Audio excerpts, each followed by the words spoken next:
Let's take a look at the Galaxy S21 and S21 Plus.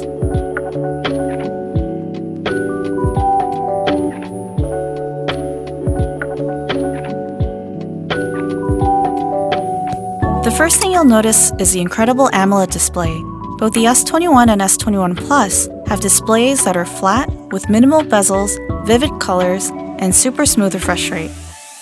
Now let's take a look at the back of the phone. You'll immediately notice a new camera design. It houses a triple camera system that is versatile for your everyday photo and video needs. Here on the S21 Plus in Phantom Violet, the camera housing blends into the side frame. The S21 is, of course, smaller than the S21 Plus, but both give you a large display experience in a compact form factor. And they have a haze finish, which means less fingerprints. Here's the whole new range of exciting colors on the S21 and the S21 Plus. These are great smartphones for your everyday, and more. This was a first up-close look at the Galaxy S21 and S21 Plus.